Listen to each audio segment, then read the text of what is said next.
José Colina, muchísimas gracias por acompañarnos. Ha llegado información de que pudiera estar desarrollándose ahora mismo de forma fáctica, de forma, objetiva, una negociación para la salida de Maduro. Mira, es lo que estáis diciendo por la intervención, en este caso de Brasil, de México y de Colombia. Pero una negociación por la salida de Maduro, ¿cómo?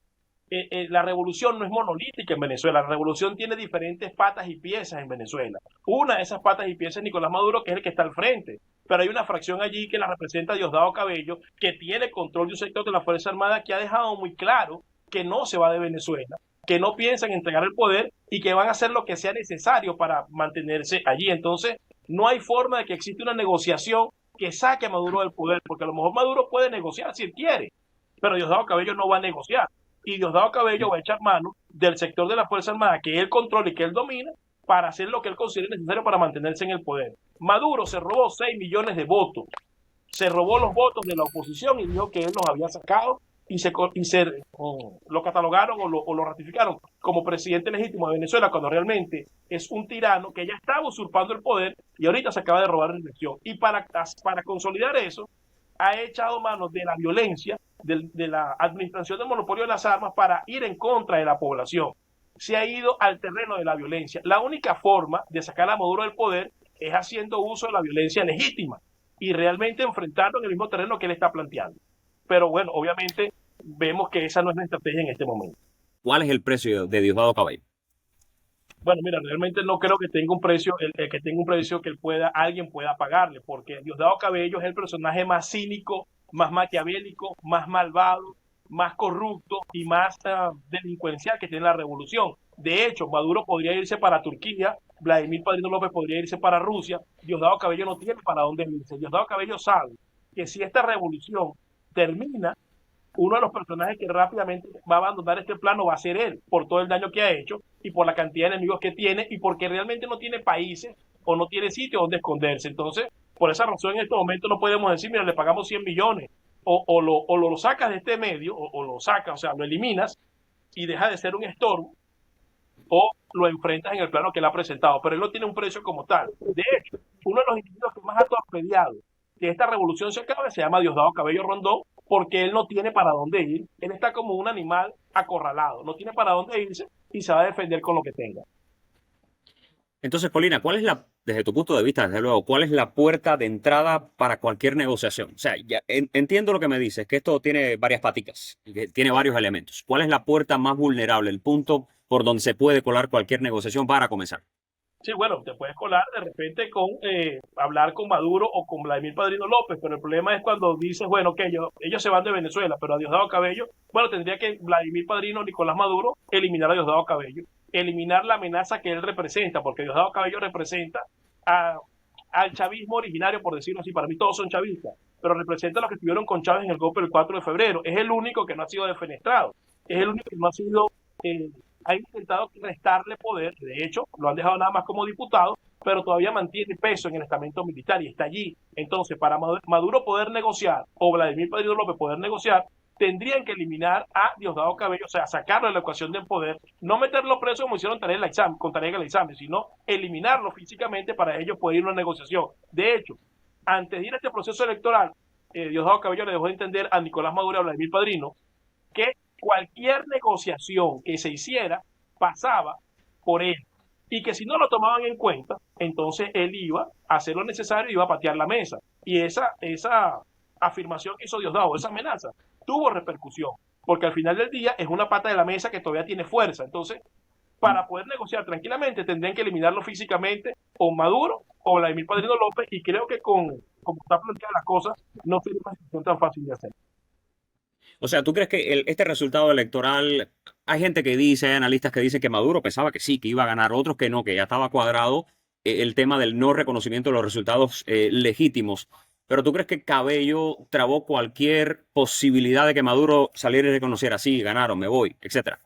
Bueno, para que tengas conocimiento, Maduro no pensó nunca que podía ganar la elección, él sabía que la iba a perder. Él sabía que iba a perder la elección y este fraude tiene meses preparándolo.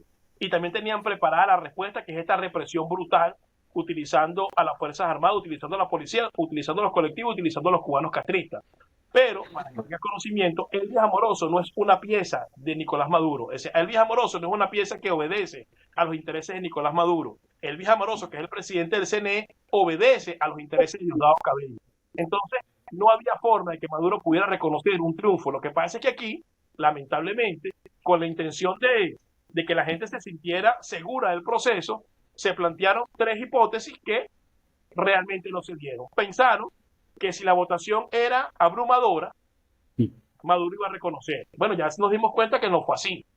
De hecho, yo nunca apoyé este proceso, fue por eso, porque un tirano no se saca con elecciones.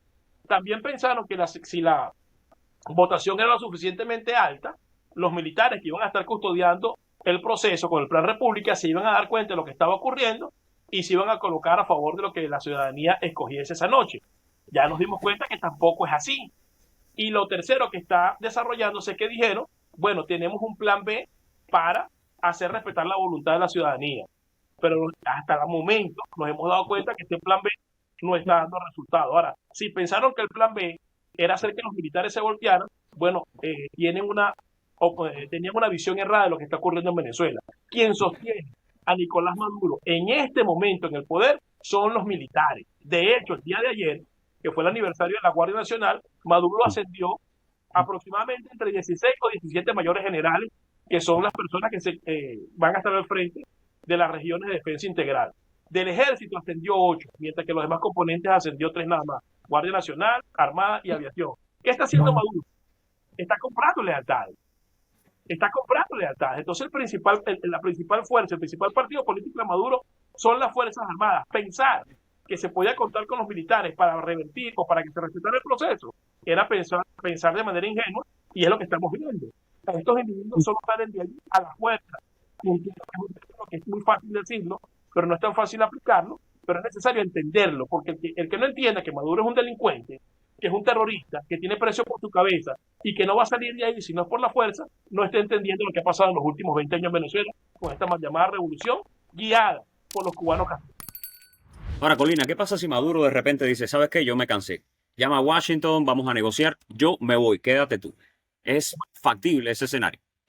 Sí, bueno, él puede hacer eso, pero entonces él tiene que garantizarle a Washington que va a haber una transición pacífica y que va a haber gobernabilidad en el país.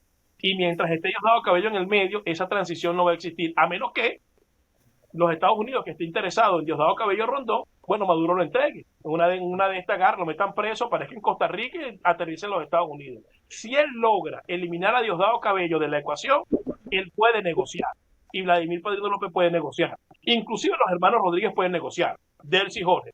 Pero si no eliminan a Diosdado Cabello de la ecuación, no va a haber negociación de ningún tipo, porque Maduro no puede garantizar absolutamente nada, porque Diosdado tiene una pata de la mesa fuerte, como se los dije, y él va a hacer lo que sea necesario para mantenerse en el poder. O sea, quiero decir con esto que cualquier negociación pasa o por la aprobación de Diosdado Cabello o por la eliminación de Diosdado Cabello. Si no hay, Excluyendo entonces, excluyendo entonces a Diosdado, ¿cuántos boletos de avión habría que asegurar en esa negociación? mira, podrían asegurar a Vladimir Padrino que se quiere ir para Rusia y a los hermanos Rodríguez que se quiere ir para México. Y Diosdado, si lo elimina de la ecuación, esa negociación se puede dar. Entonces viene el otro problema. Viene el otro problema. Unas Fuerzas Armadas que están completamente corrompidas y que son prácticamente un club de delincuentes, porque el alto mando de comisariato político de delincuentes. ¿Cómo haces tú para gobernar un país donde tienes una cantidad de grupos armados, tienes presencia de la guerrilla extranjera, tienes presencia de grupos extremistas cubanos, tienes presencia de células terroristas? ¿Cómo haces para gobernarlo si no tienes el control del estamento militar? Aquí lo que hay que entender, que es lo que la mayoría de los políticos venezolanos no entienden, que para poder gobernar un país como Venezuela necesitas una estructura de fuerza. Si no te la dan las Fuerzas Armadas, tú tienes que tener una que te permita gobernar, que te permita transitar hacia la democracia. Mientras no se trabaje en esto, lamentablemente no va a haber posibilidad alguna. Y no es pensando que los militares se van a voltear o van a ser policía de la Constitución Nacional. Es teniendo una estructura que sea capaz de neutralizar a la estructura podrida que se encuentra allí, y en eso hay que trabajar. Entonces el mensaje ahorita hacia la comunidad internacional es hacerle entender que Maduro no es un mal presidente, que Maduro no es un mal gobernante, Maduro es un terrorista que está usurpando el poder, que está utilizando el uso de la fuerza para eliminar a venezolanos y que debe ser tratado como tal. Y ese discurso o esa posibilidad la tiene en este momento María Corina Machado y Edmundo González Urrutia. En el pasado, cuando Guaidó la tuvo, fracasó. porque ellos nunca plantearon ver a Maduro de esta forma, sino que siempre plantearon un proceso electoral. Bueno, ya tiene la responsabilidad y tiene la oportunidad de hacerle entender a la comunidad internacional. Si la comunidad internacional lo quiere entender, ella ya habrá hecho su parte, pero Maduro es un delincuente que no va a salir por otra vía, sino por el uso de la fuerza. Colina, gracias por tu tiempo, como siempre, por tu análisis muy apreciado, muy interesante. Gracias por poner las piezas en contexto, un tema sumamente complejo. Gracias a ti por la oportunidad, que tengan buenas noches, buenos días. Que estés muy bien. Chao.